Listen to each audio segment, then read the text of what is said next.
October 17, 1989, San Francisco's Loma Prieta earthquake registered 6.9 on the Richter scale. There were 63 casualties. February 27, 2010, the Chilean earthquake registered 8.8, killing over 700 people. January 12, 2010, an earthquake struck Haiti, registering 7.0, about the same size as the Loma Prieta. Yet, almost 250,000 people lost their lives. The question is, why? We talked to Lisa Faulkner, founder of Children's Hope and a longtime Haiti advocate. Why is the devastation so much worse in Haiti than would have literally happened anywhere else in the world? That's the real story, and that's the story that hasn't really been told.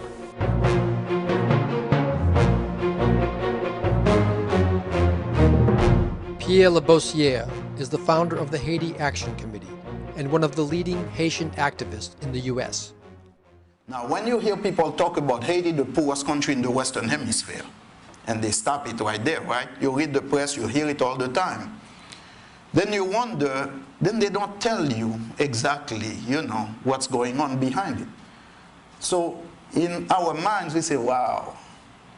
We see so many examples where they say black people can't govern themselves, blacks are inferior, blacks can't make it. So you tend to deduce from there that, well, country of blacks, what do you expect? They couldn't govern themselves. Most folks like to think about Haiti as this poor, impoverished, backward people. And, it could be that racism has some large part to play in that, because none of that really is at the essence of the truth. The first European university was in Haiti. The first cathedral was in Haiti. It was the wealthiest colony in the entire world. And it was very systematically drained of all of its natural resources, starting with its very humanity. 50% of the children are malnourished. 1/3 of all children will never turn 5. Why? Why is Haiti so poor? Television evangelist Pat Robertson offers his explanation. They were under the heel of the French, Napoleon III and whatever. And they got together and swore a pact to the devil. In case you didn't buy that explanation, meet Paul Burke, Latin American scholar and professor at Sacramento State University. Haiti is a poor nation because Haiti's an exploited nation. It goes back to the French colonial period, when Haiti was France's, the jewel of the French Empire. The people of Haiti came together. They had their first Congress, and they united and pledged to defeat slavery, to rise up and fight a war of independence. And after 12 years, they succeeded in defeating the troops of Napoleon. This was major. Napoleon's army fought desperately to hold on to Haiti. But Toussaint Louverture, the Haitian independence leader, defeated Napoleon's army. Haiti became the first free black republic in the world back in 1804. Haiti really set the example with the slave revolution. It was historic, it was monumental. It literally shook the world when Haiti rejected slavery and had the successful slave revolution. It was so challenged, for example, U.S. hegemony, that for over 60 years, the United States would not recognize Haiti. That means wouldn't trade with Haiti. France refused to trade with Haiti. The other thing that Haiti did that not enough people know about is that after Haiti won its own independence, the first thing it did was to support Simón Bolívar and the independence movements all over Latin America, and those probably would not have succeeded without Haitian support. So Haiti didn't just set an example in terms of liberating its people from slavery and setting that example in the world that slaves could rebel against their masters. Haiti set an example for all folks who were oppressed, who faced colonialism. And for that reason, the powers that be in the world made Haiti pay, and they made Haiti pay dearly. Haiti became the place to be defeated.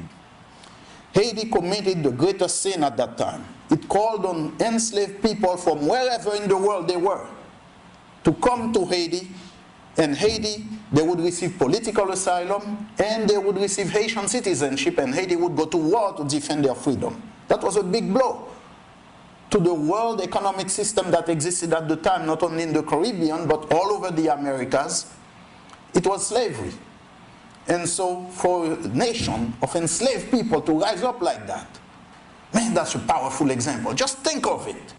The way that the world responded was to isolate Haiti and to bully Haiti and to try to make Haiti pay for its crime of rising up against slavery and white supremacy. The U.S. and France were not the only countries. Spain threatened to invade Haiti, Germany, Holland. The U.S. and Great Britain, another of the Western industrial, significant powers, all pretty much ganged up on Haiti. Haiti was by itself, completely isolated, completely. It's nice to think romantically that, oh, we probably would support the Haitian independence struggle because in many ways it was modeled after our own. But that's the opposite, because what people tend to forget is that during that period that the United States was run by mostly slave owners. People like Thomas Jefferson, George Washington, for all their courage, all their brilliance, they were also slave owners, and they were committed to the doctrine of white supremacy and committed to slavery. And Haiti's revolution threatened all that. So the U.S. was very hostile to Haiti, and in fact, the United States didn't even recognize Haiti as an independent country until Abraham Lincoln did it, more than a half century later, after the Civil War, or during the Civil War.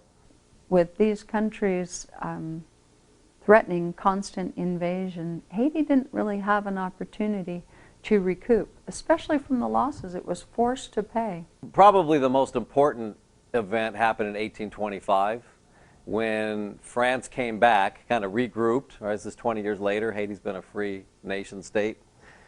But France came back and threatened to reinvade Haiti, to reoccupy it, and to re-enslave the people.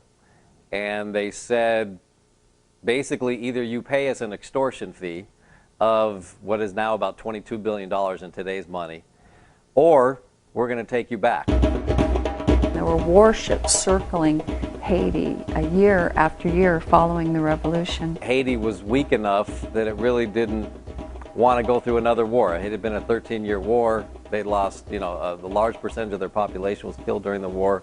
So they decided to pay the fee. Haiti was forced to pay to France the equivalent of $21.7 billion in today's money. Forced to pay that money to France in reparations because the former slave owners had lost their property. What was their property? Our foremothers and fathers. They wanted all the profit from the slaves that they weren't able to sell. The slaves that had found their own freedom, a freedom that wasn't a reality for American slaves, not for many years to come. In order for Haiti to pay the extortion fee to France, they had to shut down all their public schools. So when people talk about Haiti being underdeveloped, when they talk about the high illiteracy rates in Haiti, and they're very high. Illiteracy rates are somewhere around 70%, and that's because they haven't had public schools since 1825. Monies that should have gone into the building of Haiti, monies that should have gone into building schools, building irrigation ditches, building, providing things to build the society, building a healthcare system, went into paying France. So it really goes back to that period to understand why Haiti today is the poorest country in the Western Hemisphere. It took over a century for Haiti to be able to finally pay off the debt that was extracted, really blackmailed. Unfortunately, when we get closer to 2010, the story actually gets worse, not better. Because finally, in 1990, the Haitian people had a chance for the first time in their nation's history to elect their first free president in a free democratic election.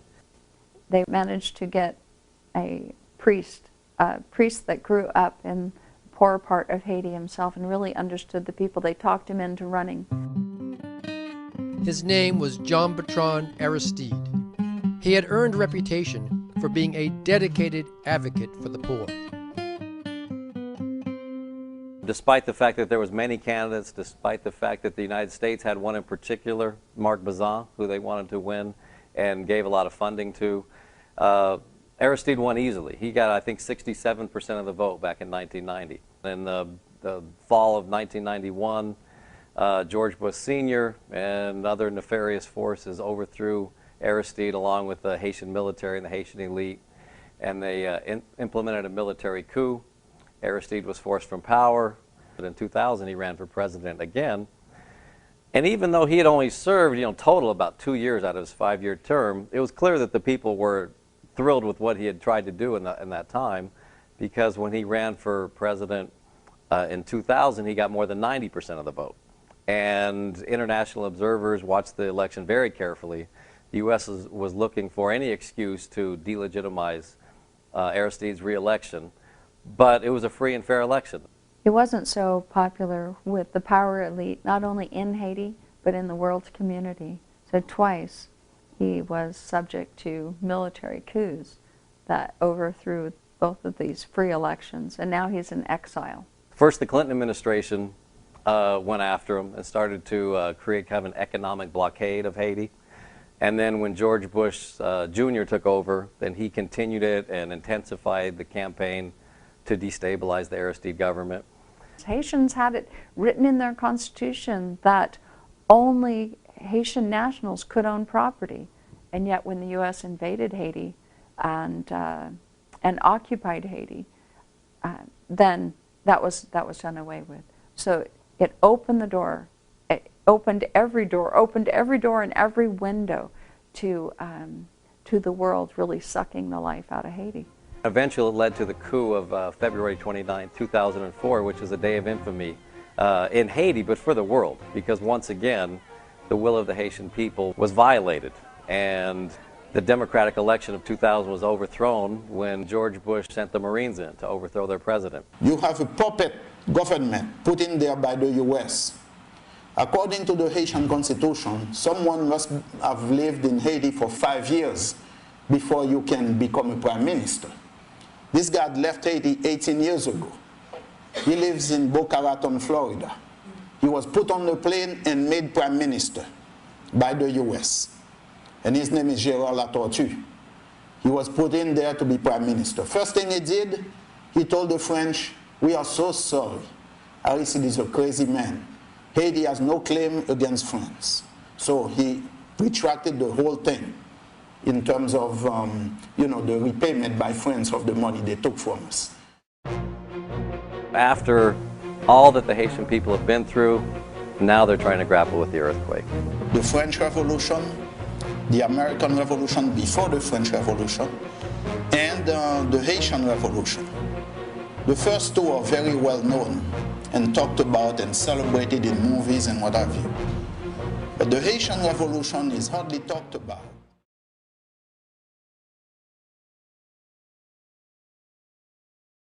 Well, actually, Haiti's revolution did not begin in 1791.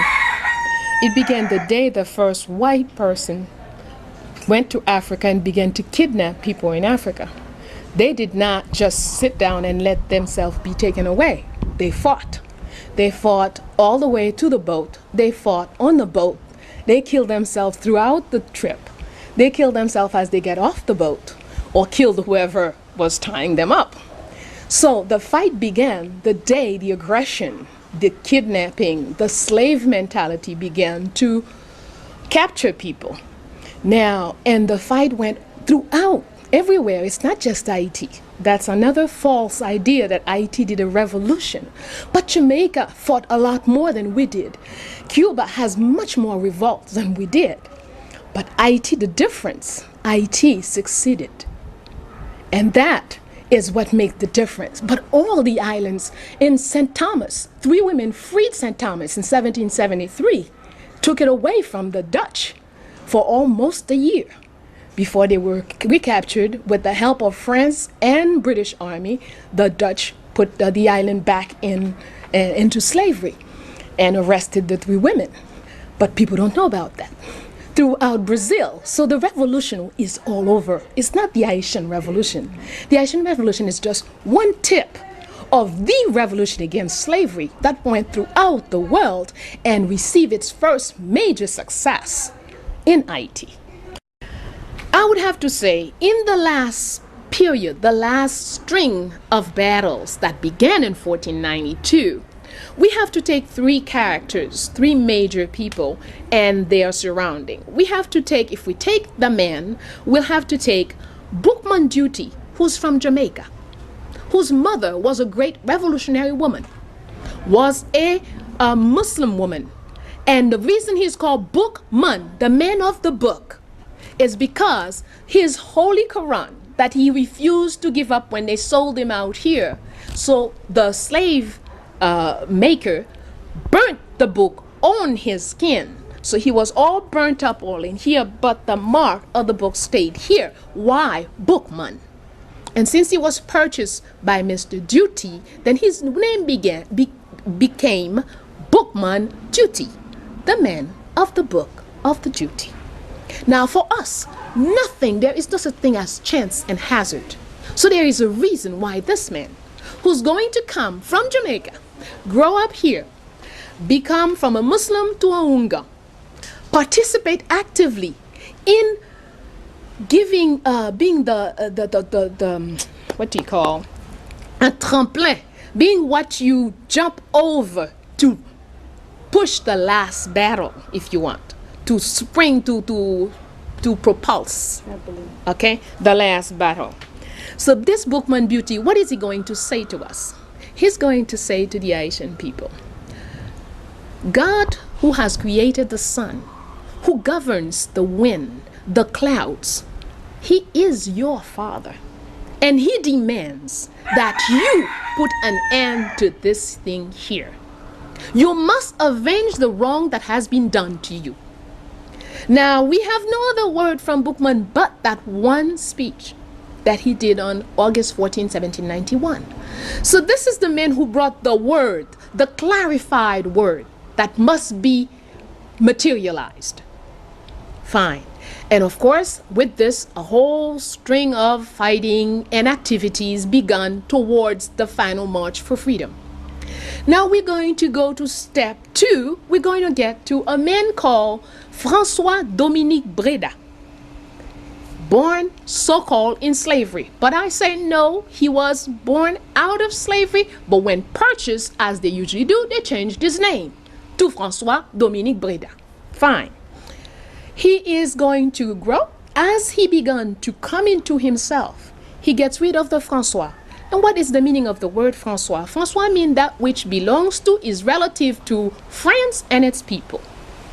He gets rid of François. We find him Dominique Breda. He continues to fight. He gets rid of Dominique. And we find him Dominique, which means born on a Sunday. And we find him Toussaint Breda. And he gets rid of Breda.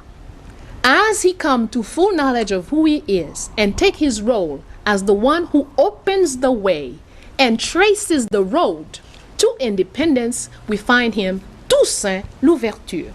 Toussaint, the one who has the powers of all the saints, Louverture, to open the way. So, as we step 2, he does his job of opening the way and tracing the road. What do we find him doing in the last minutes, the last days of his existence here? We do not find Toussaint fighting to stay in power. We do not find Toussaint begging Leclerc to keep him here. We find Toussaint fighting so Dessalines will be named a divisionary general. We find him fighting for Christophe to have another rank. We find him fighting to place everybody where they should be. And his last word here in Gonaïve to his godfather, Pierre Simon Baptiste, when Pierre Simon Baptiste asked him, Toussaint, so you leaving us here?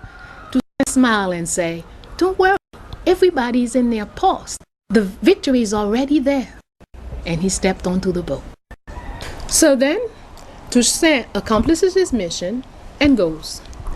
And then the next person steps on. It is what they call history, which we call our story, which is the story of all life forms on a particular space. So, the R-string is a string that goes on forever. There is no cutting this string.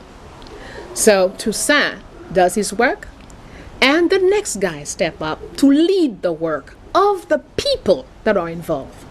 People from Jamaica, people from Grenada, people from all over the islands have found ways to come in and participate. African Americans from the United States have come here and fought in this battle over here. But all of this is sort of obscured when you have these individual type situations.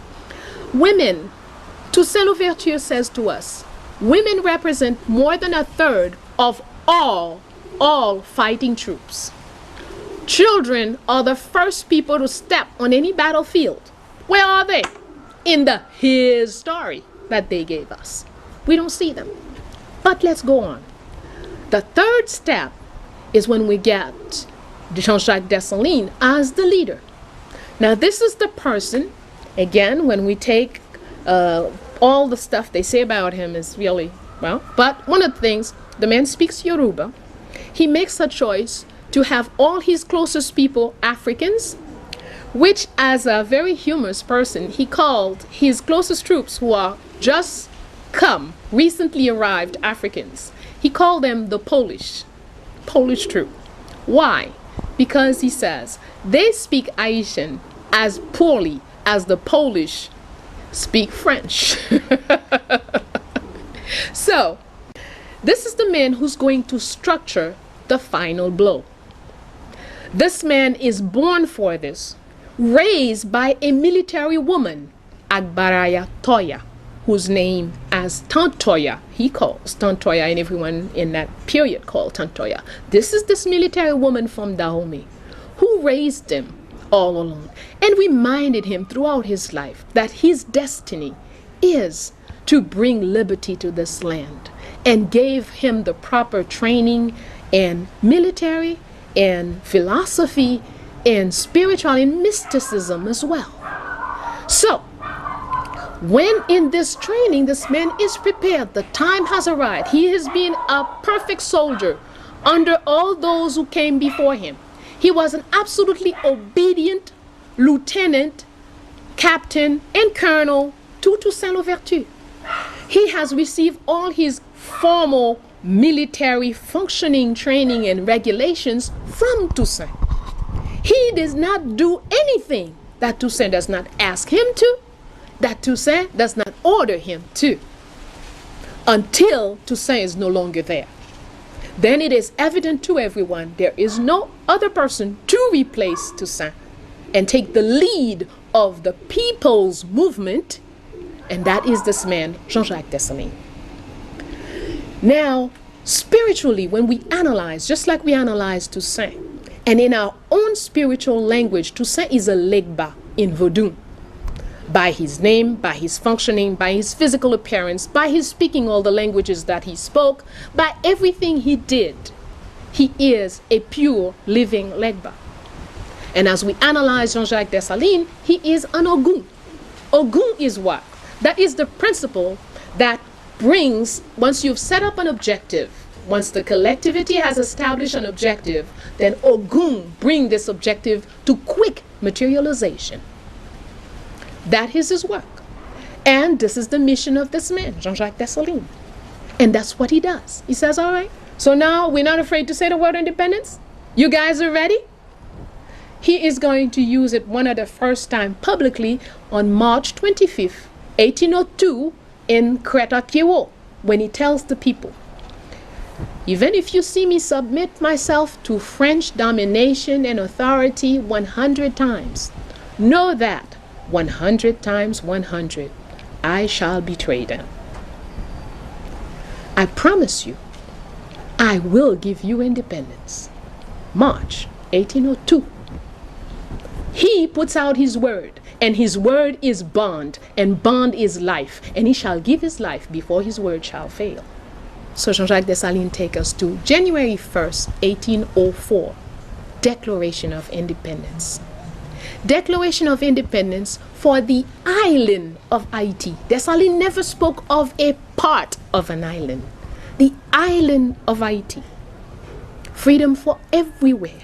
When he made his security plans for structures and fortresses to be built, he made them for the entire island. Everything he did for the island. Okay? And he also told another very important thing. He says, today we are celebrating one independence, military independence. All the other independence have yet to be conquered. He was very clear. Ogu always speak very frankly, differently from a Legba. Legba speaks in very symbolic term, and everyone can take them whichever way they are comfortable with them. But Ogun speaks in very direct term. He's usually hated or loved. Henri Christophe, when he's going to take over after Dessalines' death, then Christophe, his strength is that he picked up all of Dessalines' plans and executed them. Whereas in the West, Pétion, who was president, who is the assassin of Jean-Jacques Dessalines, he smashed everything that he had started, that Dessalines started. And this is the man who believed in the French, who is begging a slaver while president of this country, while talking about the Black Republic, is begging a Frenchman to recognize him as his son. Now, this is the confused person who brings us to the crossroad of where we are now, that led to where we are now. And that's the continuation of this sickness of wanting to be white, wanting to live out of yourself, out of your own nature, and it's going to be concretized by this thing is going to reach a higher level when this man is going to agree to pay France 150 million gold francs for an independence that we earned. The year 2004 is important for Haitian, for it is a mark. It is a time, as far as we are concerned, for remembering, going back and studying a victorious time in our lives, so we can pick up the principles of history, put them into structures, and so we can begin again to work as a victorious people. Jean-Jacques Dessalines himself said it, 1804. He said, look at what you did. He did not say, look at what I did. He said, look at what you did. He said, it's not the army's victory. It is your victory. For if you were not there for the army to hide, if you were not there to feed this army, if you were not there to bring him weapons, what would he have realized? Look at what you did. Clap for yourselves. Yes, we have lost this. It's not written anywhere in no history manuals for the children. The children do not know what it is that they did in 1804. I believe if one does not have a good understanding of what has happened in the past, then you are not equipped to build the future. I believe that if your knowledge of history is just blurbs, little bleeps about this president, that president, oh, this one was no good, that one was this one was a killer, then if that's your understanding of what is called history, then you cannot project the future. To project the future, there must be a profound analysis of what has happened and understand the whys of these various events. Then you are equipped. Because I believe our history is in studying our history, we capture a light from the past which shines on the road to the future.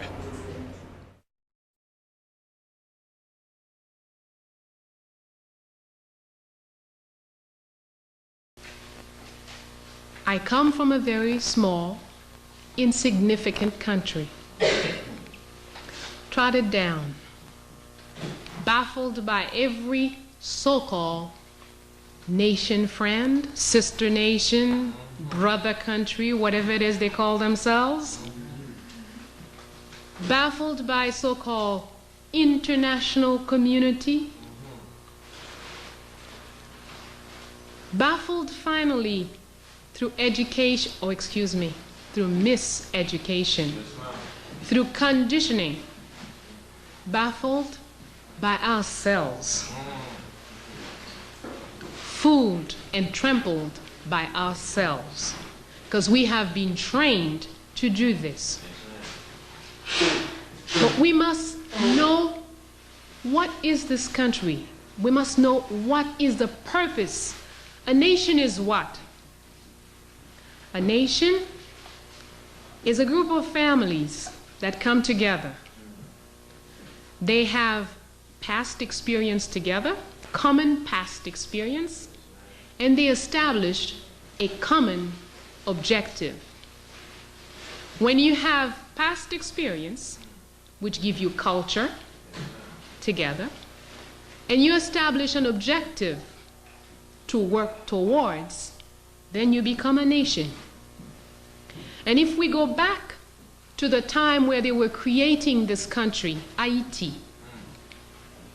and please call it by its name, Ayiti, not anything that you hear other people calling it. Thank you. This is a land that the founders sat down and decided would be the refuge for all black people throughout the world.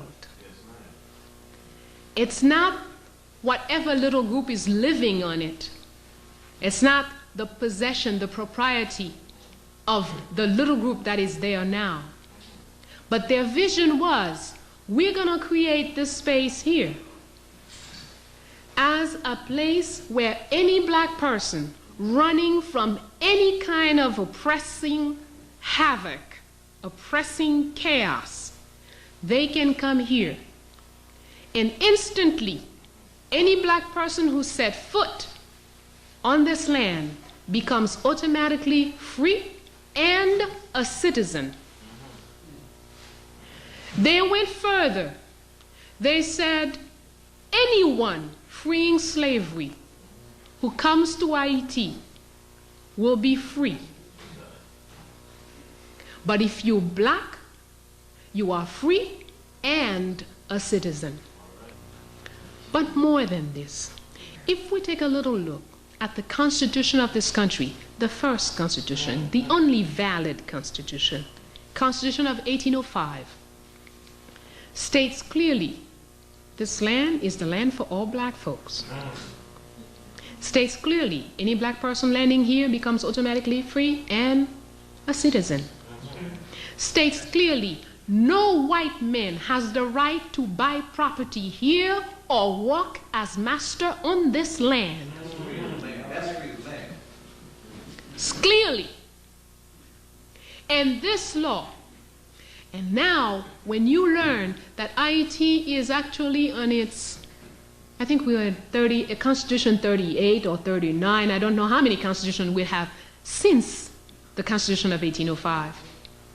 If you understand, and of course in most books, you will not find a copy of the Constitution of 1805. They will begin with the Constitution of 1807. Even though they will have the Constitution of 1801, which is before Haiti's independence. But most people can never find a copy of 1805. But if you understand the mission of this country, then you also understand why this Constitution cannot be this readily available. With every Constitution, they removed the mission of the country little by little. And the very last thing to fall out was the article on white man cannot buy land or walk as master on this land. And it was removed in 1915 during U.S. occupation. Yes, ma'am. Tell them who your enemy is. And the Marines encircled the parliament at that time, when they wanted to have this law removed from the books, they had already been manipulating several weeks already. Several new laws came in, removing this one, removing that one. But when they got to this law about white men, even this parliament, which agreed with almost anything the U.S. asked. The U.S. asked to turn left, everybody turned left. Turn right, everybody turned right. But when they said we must remove this article, every parliamentary person said, not me. I don't want to be involved with this. I'm not here. So the U.S. Marines encircled the Parliament House, arrested all the Parliament folks, wrote the new decree to remove this law from the books, and passed it. Democratically. Democratically, thank you. Okay. All right. So, why? People will tell you many things. I'm sure there are books on tops of books. You will read as to why, the economic reasons why they had to occupy Haiti. Oh, no. The trouble, so much coup d'etats and too many killings of officials and too much trouble in the country. That's why the U.S. had to occupy Haiti. But here's what the U.S. did. When they came in the first time, they occupied Haiti. First, they changed all the worthwhile laws from the books. I'm sorry, that wasn't first. The very first thing was, Haiti was the only country at that time who did not have their money backed in the Americas, backed by the dollar. Our money was backed by gold. Our entire reserve, gold reserve, was taken away for safekeeping, we were told, and brought to Fort Knox. It has yet to return home. This was 1915. When somebody asks you, why is there so much poverty? When some white person says, oh, I want to go help the poor people in Haiti, so I'm going to bring a little bread and a little water for them. Ask them, why don't you just ask your government to give them back their gold? Right. Yes. So, we're looking at a country that has set a model for black countries. The only country who had a constitution which was in accord with what the purpose of the people. We cannot have black people enslaved or colonized, and then when we're free we say, oh, our colonizers are our best friends. They teach us the laws we should have in the books. We're going to take their books to have the schools. We're going to take their doctors to come and build our hospitals. Why the hell then why don't you just stay in slavery or stay in colonization? We have an example, Nigeria, very important country, 110 million people strong, powerful land, variety in climate. Nigeria has everything to win as a black country. When Nigeria was becoming, and they really didn't want to give Nigeria up. They did not. Because Nigeria was too much wealth, too much of everything. And it had a very dynamic personality, the people of Nigeria. Well, when you read the Constitution of Nigeria, you can hardly tell this is a black nation. But furthermore, the accompanying agreements, Nigerians agreed to live in the hands of England. The educational system, the justice system, the finance system, and the resources. So here we are independent. Here's how it went in Nigeria. We're independent. Hooray! Independence! Wonderful. But England will determine what you do as far as education is concerned, will determine how money is spent and for what, will determine how resources are used, and will determine justice. for the next 15 to 20 years. Is that independence? No. All right. So, Haiti, if you're looking for one country, one black country, coming out of slavery or colonization, that actually had what you call independence, you will not find two examples. Not even Ghana. Ghana is the closest.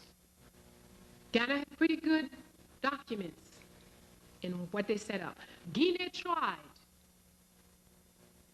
Paid very dearly for trying. Okay? So, tell me, here we are. I'm a slave master. You're my slaves. I spent 100 years beating up on you, your grandmama, your great-grandmama, making you work for nothing for me. Centuries after centuries. And then one day independence must come. I said, okay, fine, let's have independence. Let's sit down and talk about it. Here's how your independence gonna go, okay? Let me tell you. And now, independence is signed. We all happy. We shake hands. How sweet. All the land that I took from your family remains my land, of course. And now you out in the streets begging. You know what I'm gonna say? Look at this bum. What is wrong with him? These black folks can't do nothing for themselves. Here we am begging, begging, always begging.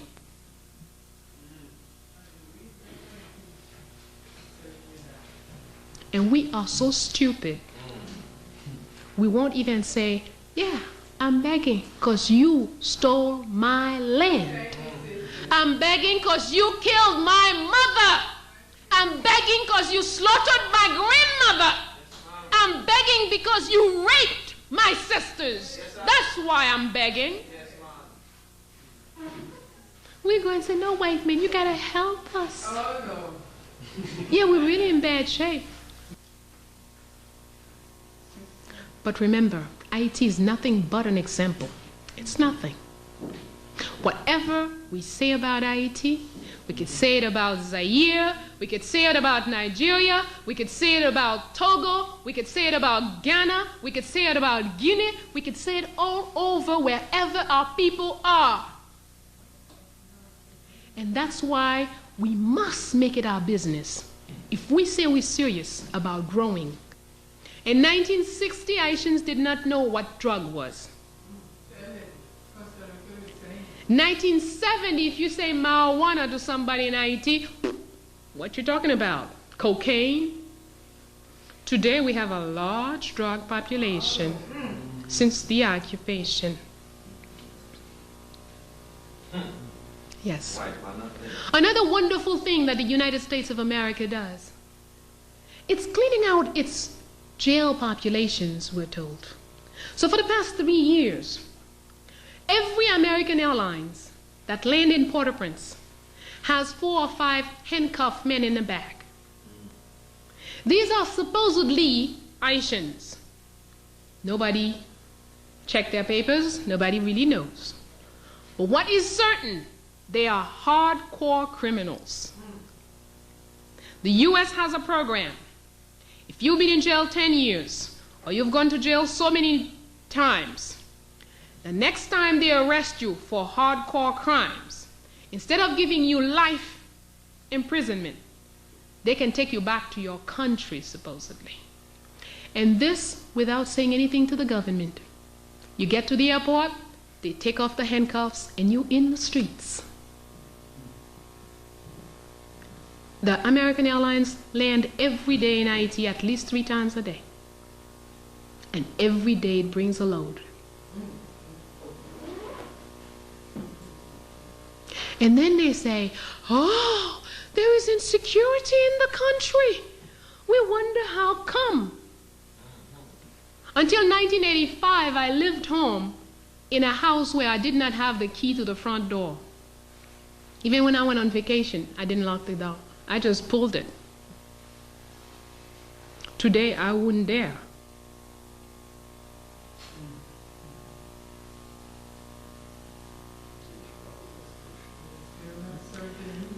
But to solve all of this, first element, we must know what's happening. Because if you don't know, you cannot resolve a problem that you have not identified. Number two, you must get yourself together. Don't look at Zaid and say, well, here's what's wrong with Zaid. Forget it. Baina has to look at Baina. Look at what's wrong with Baina and decide how to cure and clean Baina. Zaid has to take a good look at Zaid, clean up Zaid, and cure Zaid. And when Baina is clean, Zaid is clean, Baina and Zaid can have a program together. Thank you. Yes,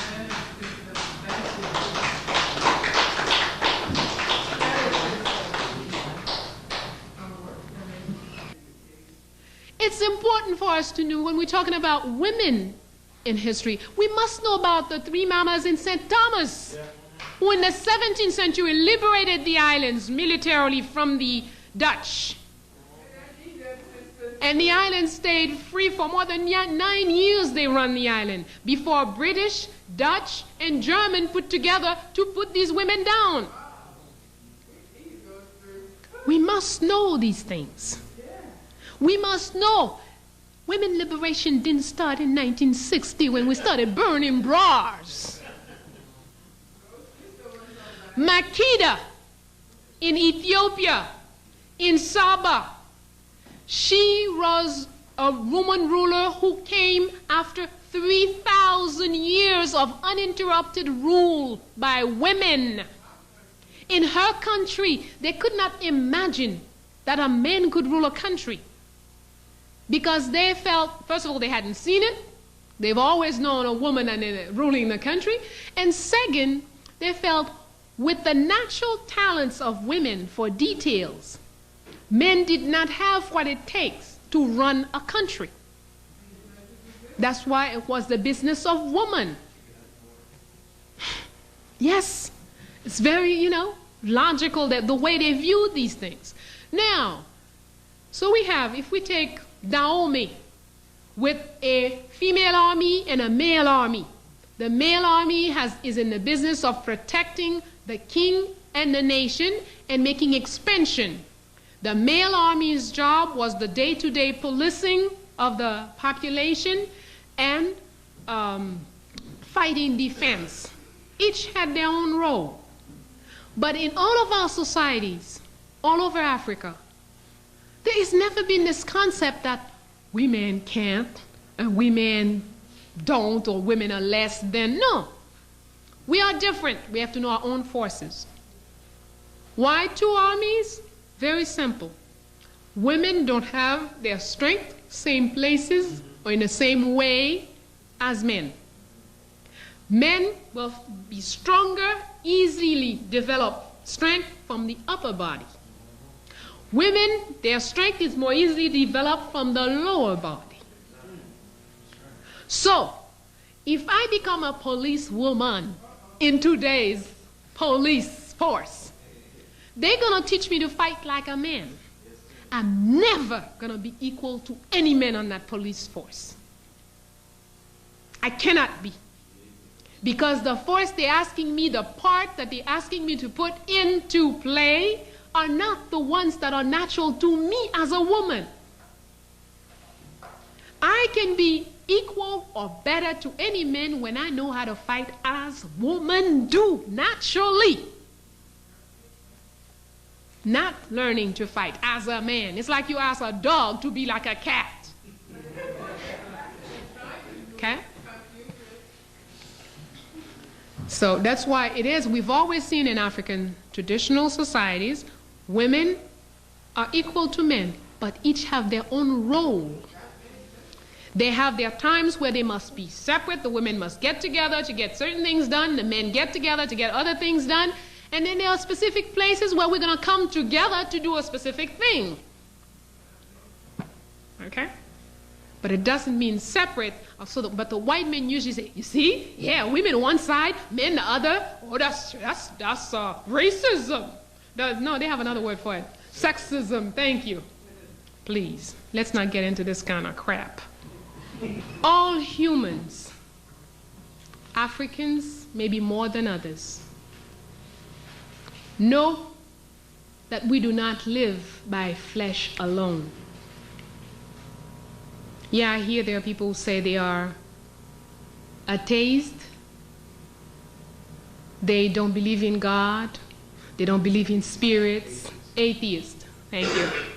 They don't believe in spirits. They don't believe in any force other than man. Possible. But what I know is all Africans, all, from every corner of the continent, all of the people with high melanin content, they all believe in what we don't see, in non-matter existence. When we're looking at life, taking life as if we were, I don't know, leaves being blown in the wind. You don't put any objective. You don't set no objectives. You just sit there and complain. Here's something else we're very good at. We can complain for days. And when you say to somebody, what's the solution? Okay, let's try.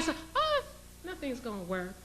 But you know, they keep doing this. They're doing this to us. No, don't complain. I don't believe in complaining. Look at the truth for what it is. Face up to it. Oshun teaches us. Love, you know what love is? Are you sitting well? Because I know you all been looking at all this television and this movie and reading all these fine romance novels. Love is knowing your weaknesses, your strength. The weaknesses and strength of your partners, the weaknesses and strength of your enemies. That is love according to Oshun. That is equilibrium. Again, learning from the peasants. One peasant asked me, did you pee this morning when you got up? And I thought, what kind of question is this? Boy, see, this man didn't go to school. I say, yes, I did. What color was it? What you mean, what color was it? Color, regular color. Said, you see, knowledge of self begin by knowing your body. What goes in and what goes out. What goes out is an indication as to the state of your health. If you do not know the natural color of what you eliminate, how can you know when you're not well? Because that's the first indication. If you have a fever, the color of your urine will change. If you have stomach problems, before your stomach starts to hurt, before you do this, before you do that, the color will change. You don't need a doctor to tell you you have gas. The minute you go, if it doesn't go to the bottom of the bowl, it stays up there and float, it's obvious. You have major gas problem. And you must know what to eat and what to drink that will eliminate the level of acid in your digestive tract. But if you get up from there as if that's not you,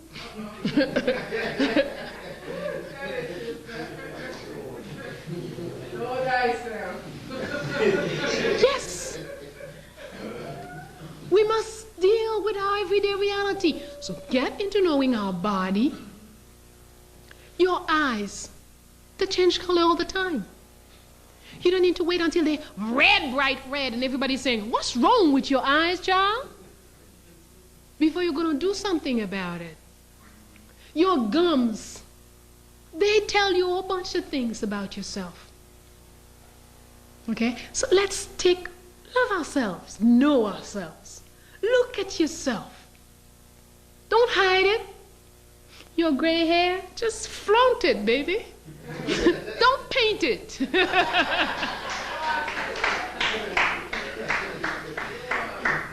These are facts of life. Accept yourself. Okay? As I said, often people, at home, it's the in thing. Nobody has gray hair. I'm one of those weird things from outer space. And when people say, well, why don't you do something? I mean, you're very pretty, Baina, but if you would just, and sometimes the word can't quite come out. I said, you see, I have earned every single white hair you see on my head on the battlefield. There is no way I'm going to get rid of one of them. Okay. So accept ourselves. Love, that's loving. Knowing self, that's loving. When you know self, there is no limit as what you can do. Okay? So please, brothers, sisters, go in yourself. I'm sure all of you here have heard enough conferences. You've read enough books. You've seen a lot of things. What you don't have is you have not taken all of this in, kneaded down with your own experience. When it comes out of your mouth, it should not be a quote. Don't go out there and say, oh, Baina Bello said, please. That's not honoring me. I'll be very happy if I hear you say that what comes out of your mouth is not a quote, but a conviction out of your heart through your mouth. An excellent example is Cuba. And that's what most of us don't know how to do.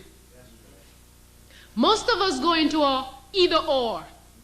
Well, I'm against the white man. I don't want anything. I'm going to walk bare feet because the white man made the shoes. I'm going to walk naked because the white man made the clothes. I'm going to sit on the floor because the white man made the chairs. Okay. If you want, that's all right. But there's another way. You could learn from the chair he has made and make your own chair that fits your big behind.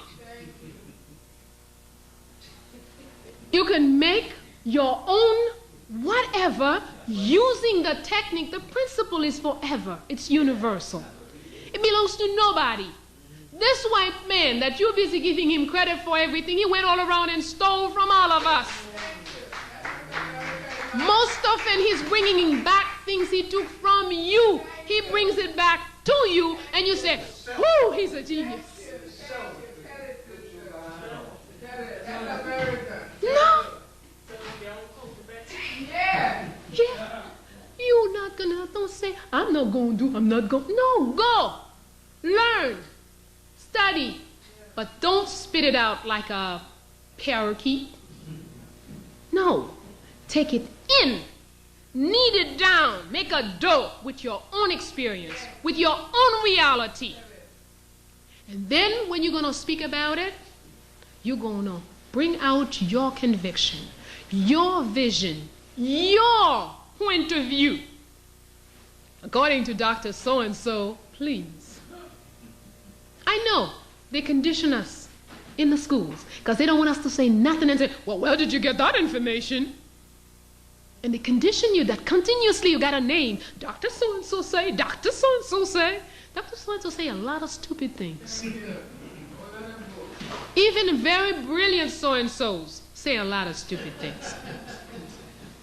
Because all of us are human. For every portion of intelligent things we say, and we, Baina included. And you would do me a favor and an honor if when you look at what I say, when you read what I write, you say, yeah, I agree with her here. Yeah, that's right. This I feel, that's correct. But this one here, no, there the sister, she took off. I don't see it. I don't view it that way. I think this way, there you help me. Don't say every word out of her mouth is God's given truth. That's not true. That doesn't exist, this person. So go in. Take all of this, knead it down, make your own, and bring out your thing. I'm always hoping whenever I come before any group, especially when there are younger people here in the group, that one day I hope to sit in the audience and look at somebody who used to come and listen to me and see how this person brings the information they have gathered from all around, bring it inside themselves, and then spit it out, their own conviction, not quotes. This whole quote business is out. Don't tell me what somebody else said. Tell me what you believe, what you're convinced of. And if you speak what you're convinced of, it will make your action, it will give weight to your actions. You will act on what you say. And it will be your conviction acting. And that will give strength to your actions. And our combined action can be a strike or a movement that brings the result that we want. Sound is energy. With energy, you create matter. I'm sure you've seen children people call Porky. This is my little Porky. Porky, come here. Porky, da-da-da. Go to your mommy, Porky. What do those children look like? They're not very attractive. But the mothers don't understand. When they took this 3-month-old baby and they started calling it Porky, Porky, Porky, they created the pig that they don't like today. Because with your words, words are sound, sounds are energy. We call ourselves niggas. We call ourselves all kind of trash that this jerk first gave us. And then, you know, with all the adjectives, you know, niggas are. We say it continuously. We are reproducing it continuously. We need to stop. You don't agree with what a brother is doing? I don't agree with what this brother is. You don't need to give him no name. You don't need to put all kinds of negative adjectives on him. Because whether you know it or not, the force is in you. And it works. That's a science. Okay? Now, Vodun has established the different principles. The first principle is identifying who you are. If you don't know who you are, you'll never make the right choices for yourself. You will never be content and at peace with yourself. If you're not at peace with yourself, you can't be a good fighter. You'll be too troubled. You'll be too confused. You are easily deterred. You come here with good intention. Yeah, I want to be part of the fight. I'm going to join the brothers. And you come in. But it takes almost nothing. A bean pie. And you're going to sell out everybody. It's not your fault. You just don't know who you are. The basic work was not done. Okay? So start to work. Anybody who starts learning themselves will develop all the forces, the power, the puissance that is in us.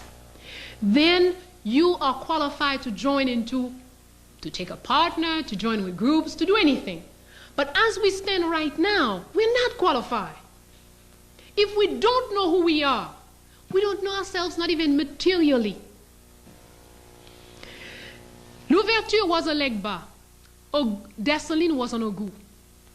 Two characters who shouldn't get along because they're so different. Dessalines, the Ogu, is always ready to go. He's always in a hurry. He's always ready to move. Legba has 1,000 words to say something that could be saying 3 words.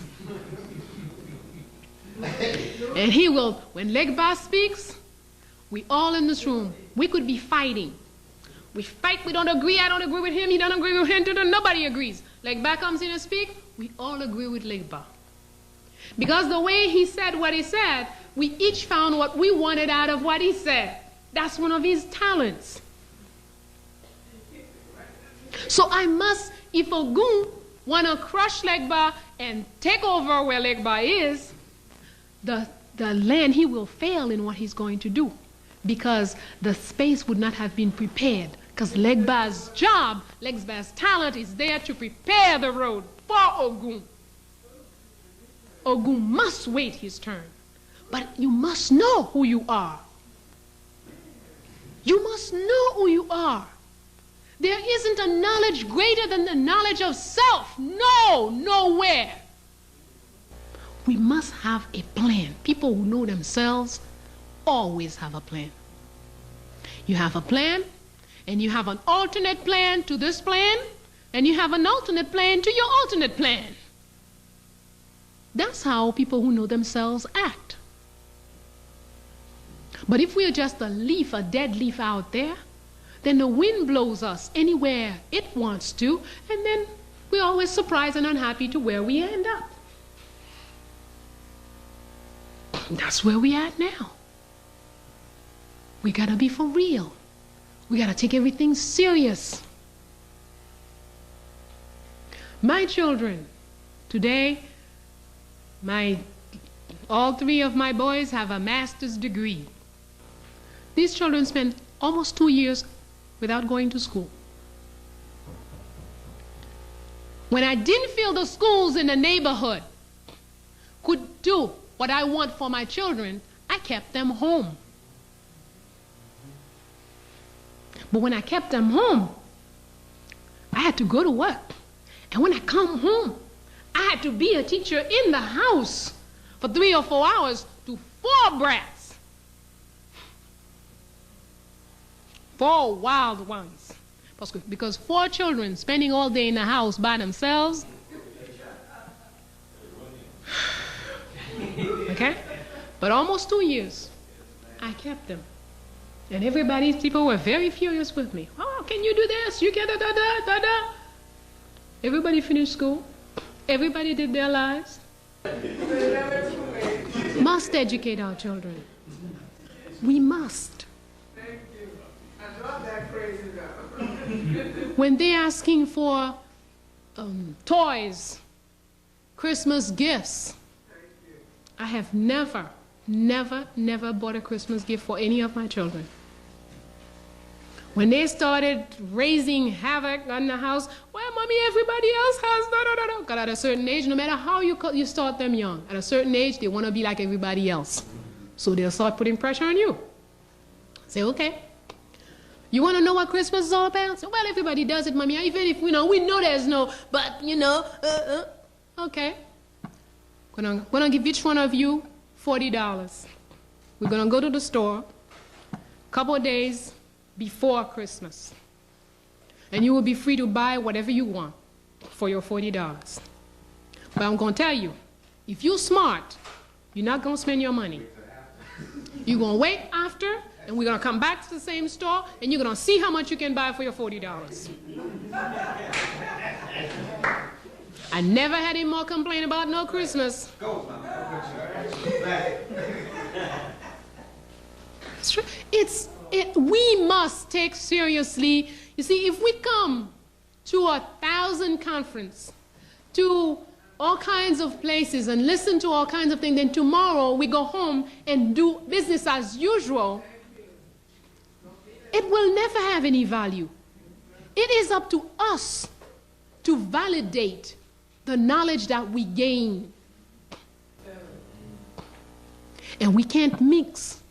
We are African on one side on certain things, and then on the other things, we're the white as snow. Can't go that way. That's right. That's right. It's either this or that. And there are lots of things about traditional African life and society that most of us can't bear to hear. You see, the trouble with the whole politics will have no value really for us if it wasn't for the fact these people are always up front and they represent us.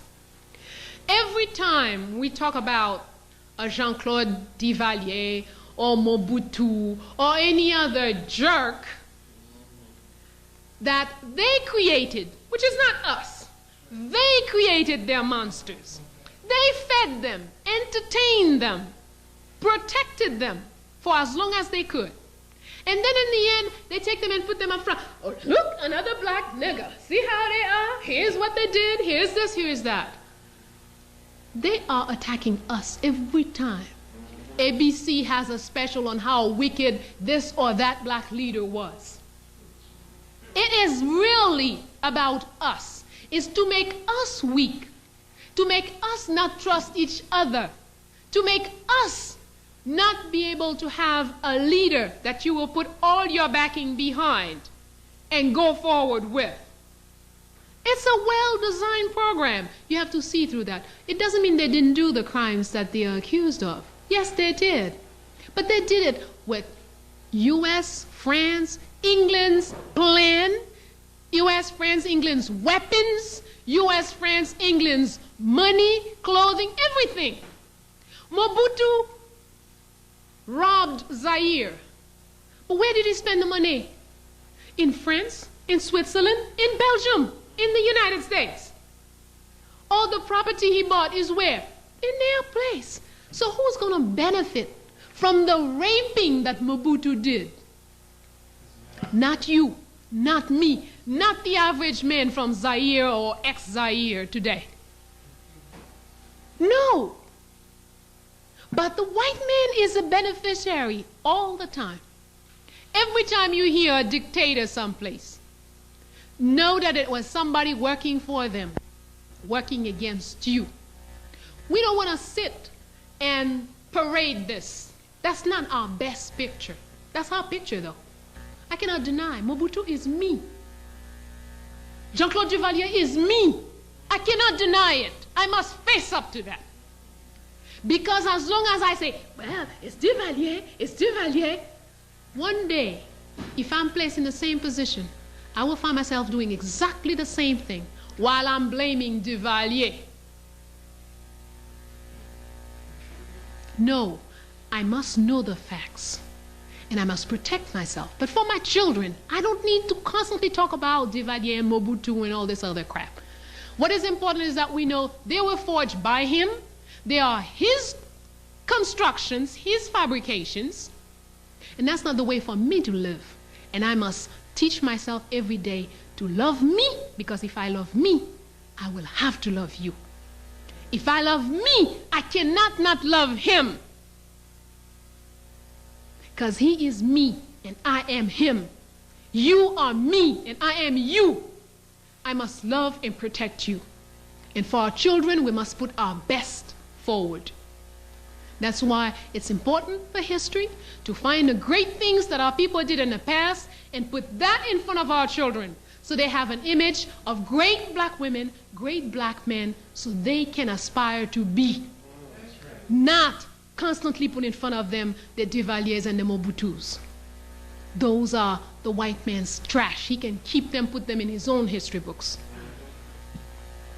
Everybody here is familiar with Toussaint Louverture? Okay. Toussaint Louverture is a black man who largely contributed to the independence of Haiti, but he did not see independence. Freed himself as a slave. He was a slave for a time, and he was named by the white man François Dominique Breda. François means a thing belonging or having quality of French. Okay, a French thing, French possession, French quality. Dominique means somebody born on a Sunday. Breda is the name of the plantation where he was born. Every slave on that plantation signed Breda. Okay, so his name, François Dominique Breda. As this man started to implicate himself in the struggle for revolution, he got rid of the François. The Dominique fell off almost by itself. And people started calling him, as his godfather used to call him secretly, Toussaint. He was called Toussaint because his godfather, who's a man who came to Haiti as an adult, an African, and as an African, Africans like to name people according to the day you were born. And he's born on November 1st, which is the day of All Saints. So Toussaint means All Saints. Okay? So his godfather secretly always called him that. Later, when he started to affirm himself as a revolutionary, He said to people, don't call me this Francois business. Hey, call me like my godfather calls me, Toussaint. Fine. As he became military implicated, and people start noticing that whenever they are trapped somewhere, and Toussaint is there, he always finds a way to open the way and get out of the trap. So then people start calling him l'ouverture, which means the opener, the one who opens the way. So Toussaint l'ouverture. This man paved the road to independence. But before independence, he was captured by the French, taken to France, locked up in a jail, opened up a hole in the ceiling for snow to come in and eat him away. He died of gangrene. After Toussaint, Jean-Jacques Dessalines took the lead of the movement. And Dessalines took things all the way to the Declaration of Independence, January 1st, 1804. But when you study these two people, when you study them spiritually, Toussaint, not only by his name, both his names, is a legba. What is a legba? Legba is the spirit, the opening, the initiator of all things. He opens the way for people. He allows somebody to get to where they ought to be. If you take the Bible, Moses is a legba. He opens the way for people to get somewhere, but legba never gets there. Legba must not be attached. Legba is the door. He creates the opening for you. You go in. He stays there to create another opening for somebody else. He doesn't go. Toussaint did not see independence. Toussaint was followed, as I said, by Jean-Jacques Dessalines, who is an Ogun. Ogun is the spirit of the one who eliminates obstacles after an objective is set. Be careful. An Ogun is a very wicked thing if there is no objective. You have to have your objective set, and then the role of Ogun is clear, and Ogun will give you a fine job. It will get you to the objective. So, depending on what circumstances we're in and what our objective is, Zaid and Inuni cannot want the same position. Two very different nature, two very different spirit.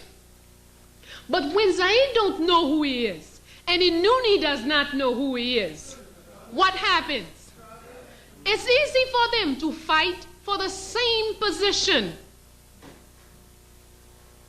because they do not know who they are. They are not in touch with their true self, the vital force that makes them be. But that's okay. I am a teacher.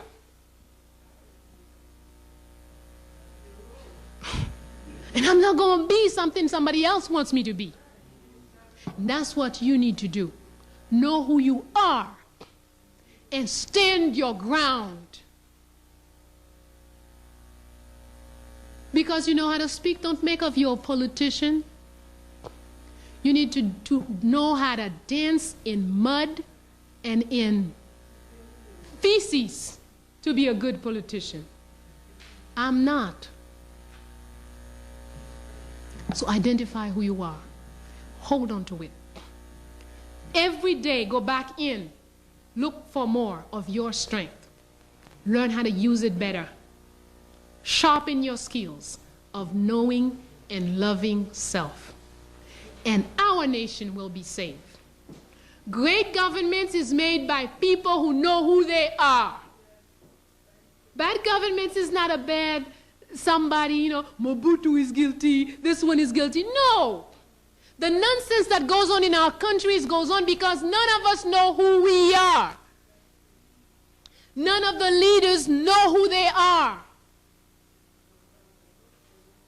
The day you have somebody who knows who he is, look at Castro. Been wearing this uniform for 30 some odd years.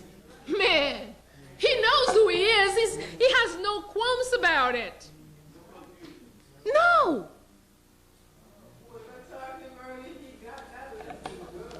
The world is against him. His country progresses. Attempts on his life on a daily basis. Without knowing, he survives. Because he knows who he is.